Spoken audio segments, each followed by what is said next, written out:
Hi Equals, it's Kim. Today in our Language Matters series, we're going to talk about LGBTQQIA and A. If you think it's an alphabet soup, that's exactly what I call it. Now, first thing not the first thing, a couple things. You need to think about LGBT issues or LGBT identity as more of a spectrum than an either or.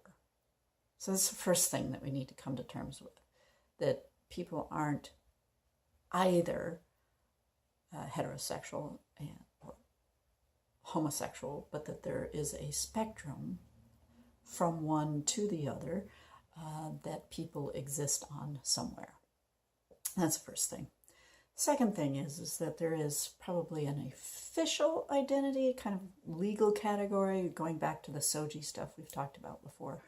You know, whether somebody is officially defined as heterosexual, homosexual, bisexual. And then there is what the person identifies as. And a person should be able to identify however they want to, whatever makes the most sense to them. So even if you don't think that they are what they define themselves as, they should be able to define themselves that way. Sometimes easier said than done, but let's aim for that. So let's go through the alphabet. Lesbian, that's what I identify as. However, probably in that legal definition that we were talking about, I would qualify as bisexual because I've been married to a man in the past. I have 2 children, and so probably more officially I would be bisexual, but I happen to identify as lesbian. That feels the best to me. What makes me say that? Well, in hindsight, I know that when I was about 11 or 12, I had kind of a strange attachment to my middle school teachers, the female ones, that is. Now I can look back and see that was kind of budding puberty and, what I would have called crushes on them. Later, as a senior in high school, I had a serious crush on a girl in my class. Even went to my pastor and said, I have this crush on a girl. It was the first time I kind of understood what everybody was talking about and, about being, how cute somebody was and, oh, they're so cute and all of that kind of stuff that happens in high school. And I never quite got all of that. Oh, but then I had the crush on a girl and I felt all of that and went to my pastor and I said, this is happening to me. And he kind of looked at me and says, oh, don't worry about it. You'll outgrow it. So I really didn't think about it. And I certainly didn't have words at the time. I would not have said, oh, I'm a lesbian. Years later, in a marriage where it just didn't quite function the way it should, let's put it that way. And couldn't figure out. And, one night I'm sitting somewhere and I'm looking down the table and I happen to see the woman who is now my wife. And God in my head said, that's what I have for you. What are you going to do about it? And I have spent the rest of my life trying to answer that question. That's why one of the reasons I do LGBT advocacy work. But in that moment, I suddenly went, oh, I get it. I'm a lesbian. So lesbian means something to me. It fits with me. And so I define myself that way. And everybody should be allowed to have that kind of personal identification. So away from my story and back to the alphabet soup. So that's L. And by the way, it doesn't matter whether you start with L or any other letter for that matter. L as a sound is easier to start with, so I do. G, gay, could be a term for, all LGBT people or LGBT people, but most often is used for men who are attracted to other men. Bisexual. Remember this spectrum we talked about? Yeah. So bisexual, and there's another word, pansexual.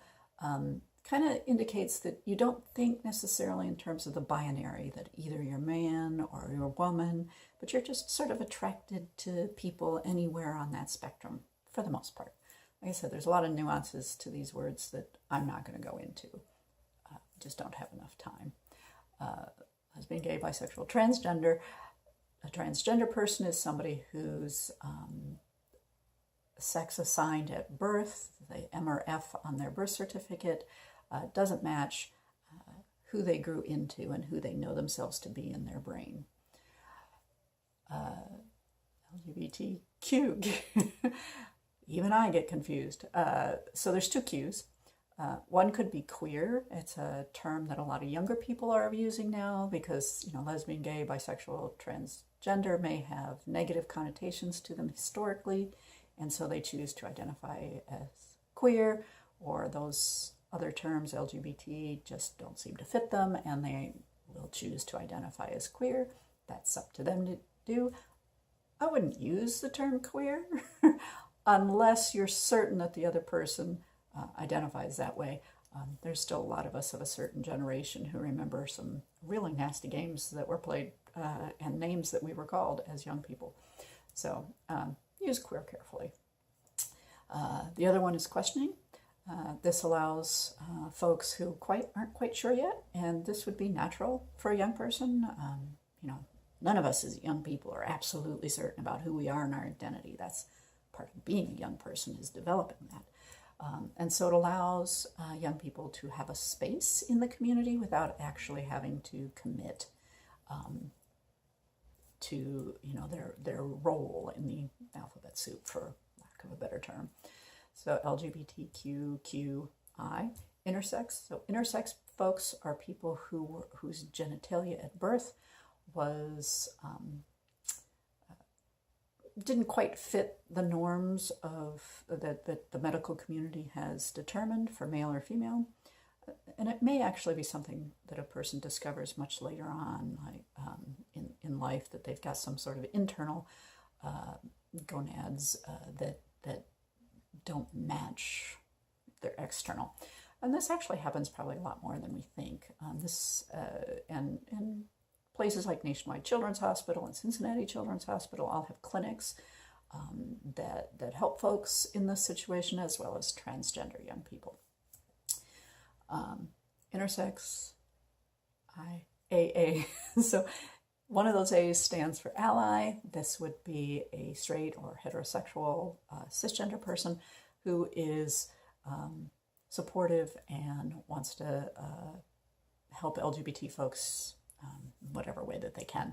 And then the other A is asexual. We kind of talked about this back with sexual orientation and gender identity. Asexual folks just aren't really attracted to folks at all. A little point of information, when I talk about attracted, there's several different types of attraction. There's physical attraction, there's emotional attraction, and there is psychological attraction. Emotional, romantic, sorry, not psychological, physical, romantic, and emotional attraction. And so you could actually be physically attracted to the same sex, but emotionally attracted to the opposite sex. I don't have a whole lot of experience with that, so I'm not going to go into it in any great detail. Anyway, that's the alphabet soup, folks, and all I have time for today. If you like this video, give me a thumbs up. Subscribe below. If you've got questions or comments, please do so. And I will see you next time. Have a great week, equals.